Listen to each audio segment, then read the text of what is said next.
El amor y la devoción al Nazareno entre los onubenses es inagotable desde hace más de 4 siglos.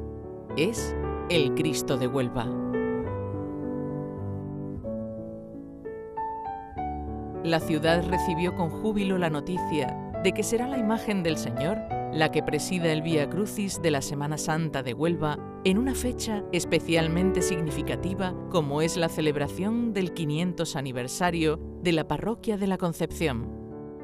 La hermandad se decidió por la Plaza de San Pedro porque, aunque muchos no conozcan la vinculación del Señor con la plaza, durante casi 300 años el Señor realizó su estación de penitencia aquí en la Plaza de San Pedro. Luego es un lugar súper significativo para la Hermandad del Nazareno. La hermandad, como bien es sabido, se funda a final del siglo XVI en la calle Puerto, en el convento de la Victoria de la Orden de los Mínimos, y desde allí es donde hace su estación de penitencia todos estos primeros años a la Plaza de San Pedro.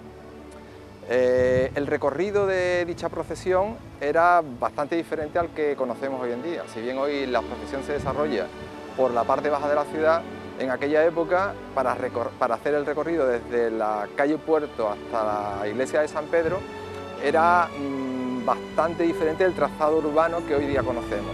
De esta forma no existía en aquella época todavía el Paseo de Santa Fe ni la parte alta de la calle La Palma, y se supone que por ser una vía natural el recorrido era subir la calle Puerto, coger por la calle Ciudad de Aracena y subir por la Piterilla, donde existía un callejón que conectaba con otro callejón que venía de la calle Aragón. Allí existía una cruz que se llamaba la Cruz de la Cuesta, y desde allí se dirigía una calle hacia arriba, que es la que llegaba a la Plaza de San Pedro.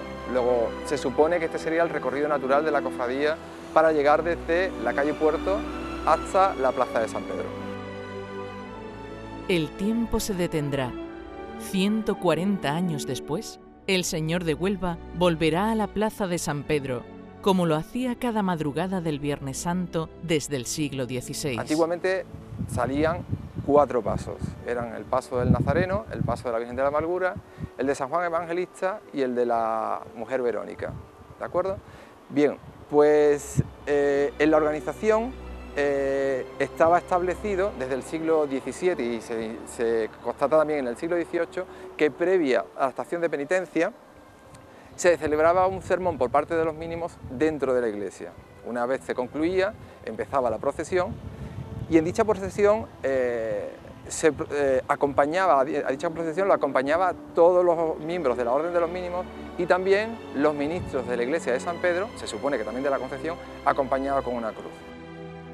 Hoy, de la mano de la Hermandad del Nazareno, queremos viajar en el tiempo, descubrir cómo eran las primeras procesiones del Señor desde el desaparecido convento de la Victoria y conocer en qué consistía el Sermón del Paso que reunía a los por entonces 4 pasos de la cofradía en la Plaza de San Pedro y congregaba a todos los habitantes de la villa de Huelva.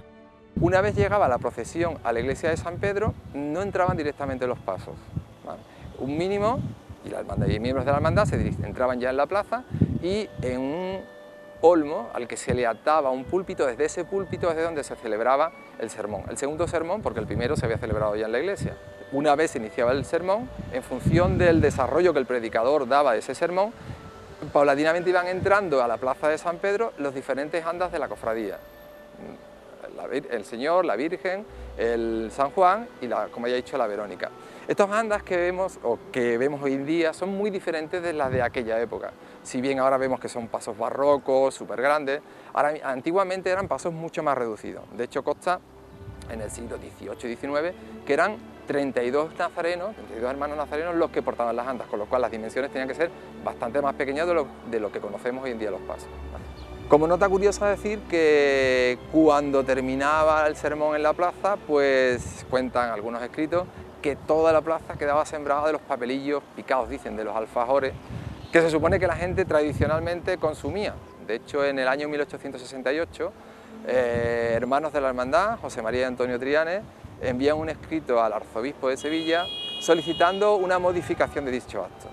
El arcipreste de Huelva contesta y dice que, bueno, que si es cierto que hay un mal comportamiento, que era la causa de la solicitud, un mal comportamiento por parte de algunos de los asistentes a dicho acto, se debe a la mala educación religiosa que tiene. Manda o aconseja que el pregón se siga celebrando, el sermón se siga celebrando y la procesión se siga celebrando de la misma manera en que se había hecho hasta el momento. Bueno, pues la hermandad continúa año tras año con la misma celebración, pero parece que estos problemas no desaparecen. Y llega un momento crítico en el año 1876, que es que el último que sale, y en el 77 el arcipreste prohíbe la salida de la hermandad, debido a, se supone, algunos disturbios que se produjeron en la plaza de San Pedro.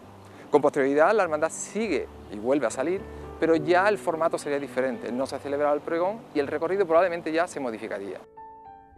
La hermandad sigue haciendo estación de penitencia en los años siguientes, según consta en los escritos enviados al ayuntamiento en 1890, en el que se invita al mismo a la salida de la cofradía y se le solicita fuerza armada para evitar cualquier tipo de altercado, pero lo hace sin subir a San Pedro. Del último sermón, que se celebró aquí en la plaza en el año 1876, han transcurrido 139 años hasta que el Señor vuelve otra vez a la plaza de San Pedro. El 20 de julio de 1936, en los luctuosos sucesos de la Guerra Civil Española, la iglesia es incendiada y destruida completamente. La hermandad pierde sus titulares. Lamentablemente, la primitiva imagen del Señor que hacía la estación de penitencia aquí en la plaza de San Pedro desapareció y solamente queda constancia pública actual de dicha imagen en el retablo que está en la fachada de la Concepción. También desaparecen casi todos sus enseres, pues el almacén donde se guardaban se encontraba en unas dependencias de San Vicente de Paúl, que también fue incendiado.